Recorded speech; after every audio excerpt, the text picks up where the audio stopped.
How is everything here? Javier's voice cut through the tension as he entered the lounge, spotting Amelia near the family members who were known to bully her. He made it a point to check on her personally. Charles felt awkward to see the man who was his new boss in such a personal setting, especially after the man inexplicably held hands with the woman he loved. But he maintained a professional front. Your Highness, we appreciate everything you've done for us today. He extended his hand, and Javier shook it firmly. Javier turned his attention to Martha and stepped towards her with a reassuring smile.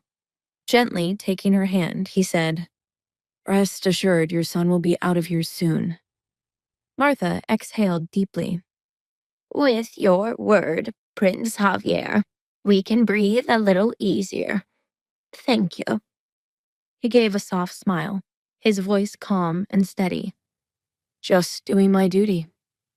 He turned, ready to leave, knowing other families were waiting for his words of comfort. Amelia's heart quickened, a wave of concern surging through her as she watched him turn away. Before he could take a step, she reached out and gently tugged at his sleeve. Amelia's eyes were filled with concern, her voice tender but firm. If you start to feel unwell later, promise me you'll talk to Manuel, okay? Javier's expression softened. For a moment, his gaze just lingered on her as her fingers rested on his sleeve. Then, realizing she wouldn't let go without an answer, he gave a small nod. I will, he said. Behind them, Amelia's family exchanged suspicious glances, and Charles's expression darkened as he watched Javier's retreating figure. 2 days later, Amelia jolted awake before her alarm, her body drenched in sweat. She touched her forehead, wincing at the burning heat. The image of her mask lying on the floor of her father's infected hospital room flashed in her mind. No, don't tell me, she whispered in panic. Amelia rushed to the shower, her mind spinning with worst-case scenarios. Maybe it was just the flu. But what if it wasn't? What if she had the virus? Could she stand to go weeks locked away from Max? Or worse, what if she spread it to him? Her fevered thoughts were interrupted by a knock at her bedroom door. Fearing it might be Max, she quickly turned off the shower and peeked out.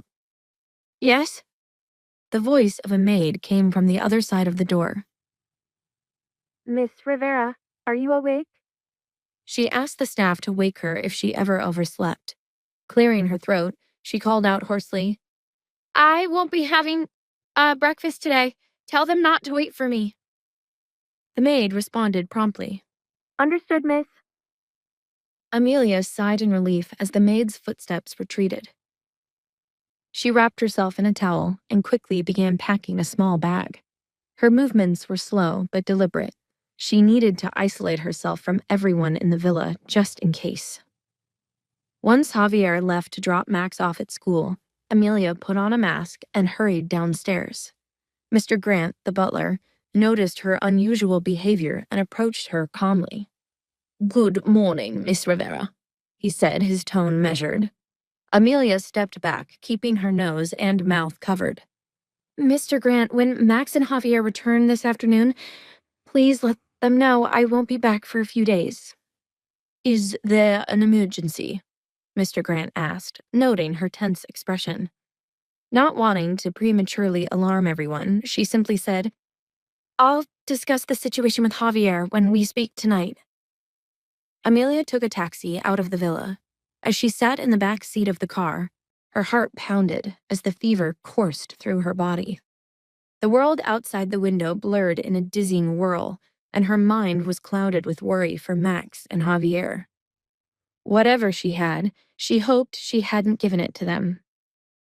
Amelia peeled herself out of the car, and her knees wobbled in exhaustion as she waited in line to register at the hospital.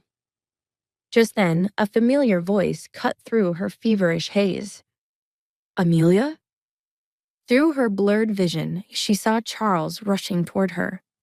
He had instantly recognized her, even with a mask covering half her face. Is it really you? He said, worry etched on his face. Why are you here? Trying to see your dad? Amelia shook her head and took a shaky step back. You should stay away, she said faintly, her voice muffled by her mask. Don't get close. Charles frowned as he took in how frail and unwell she looked. He ignored her warning and stepped closer. Amelia, you look terrible. Is anyone here with you? She tried to step away, and her body swayed, barely able to stand. Seeing her like this made Charles's heart leap to his throat. Without saying a word, he immediately scooped her up in his arms. Charles, no, I might be infected. Amelia panicked, but Charles didn't waver. He spoke, his voice firm. Shh, it's okay. If you are, then I'll stay with you.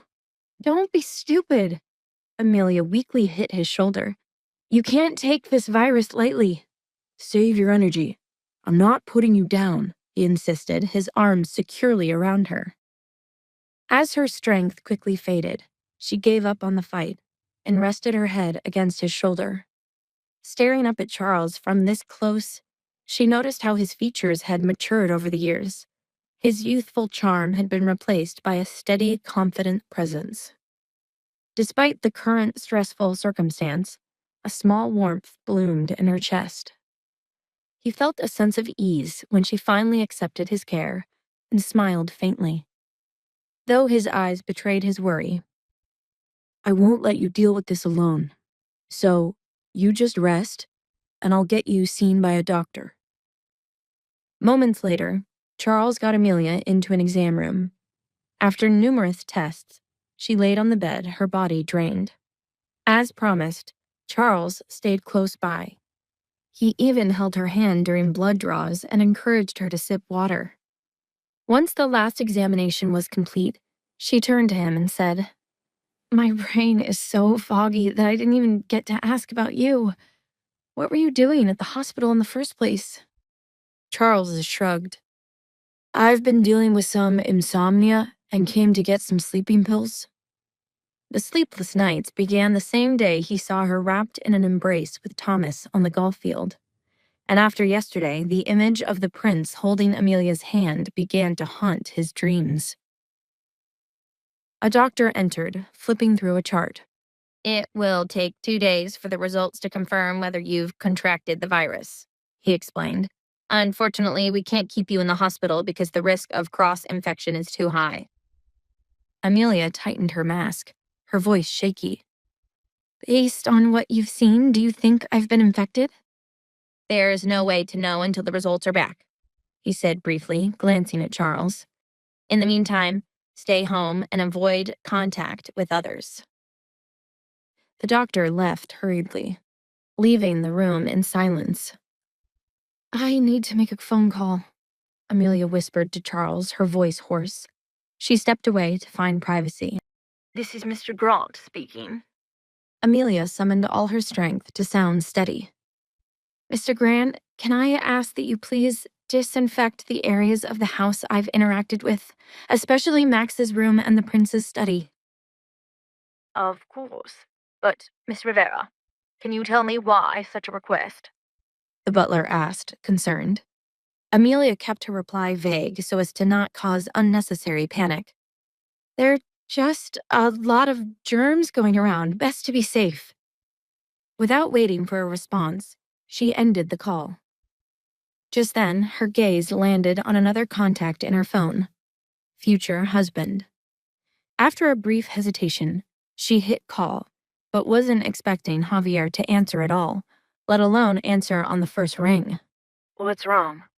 Javier asked immediately, his voice sharp with concern. Hearing his voice in her vulnerable state made her eyes go misty. You don't say hello anymore? Amelia said fondly. You never call me during the day. Did something happen? Or is this one of those special calls where you ask me what I'm wearing? He teased, his tone light. She almost laughed, but held it back, fearing it would trigger a coughing fit. I wanted to check on you after yesterday.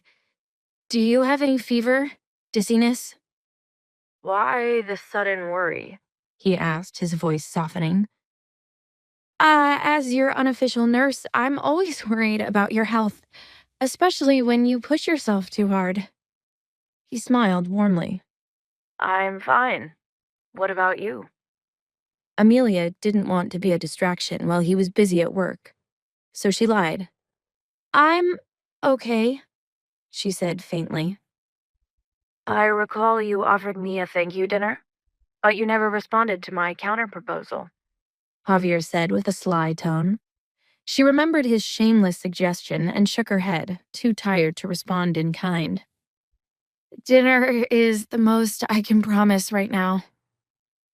I suppose that'll do, he said, feigning disappointment.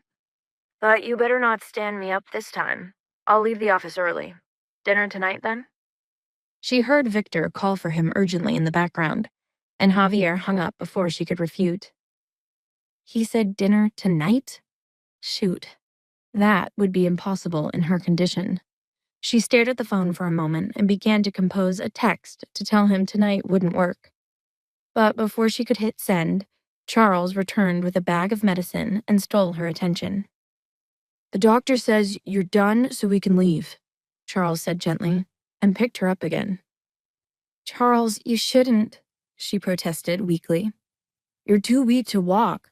Save your strength, he said firmly. I already called for the valet. The car's waiting for us. Putting her phone away, Amelia allowed him to carry her to the car. Comforted by Charles's steady presence, Amelia allowed her eyes to rest, and she ended up falling asleep in the car. As he drove, Charles's gaze drifted over to her, and he wished time would stand still so he could have her by his side like this forever. Hours later, a feverish Amelia woke from a deep sleep to find herself in an unfamiliar bed. What time is it? And whose bed am I in? Her head was pounding, not letting her think straight as she tried to remember where she was and how she got there. Just then, the bedroom door creaked open, and a figure appeared, carrying a cup of tea. Is that Charles? To find out what happens next, download the Pocket FM app in the next minute to get free access to all episodes of The Royal Accident for free.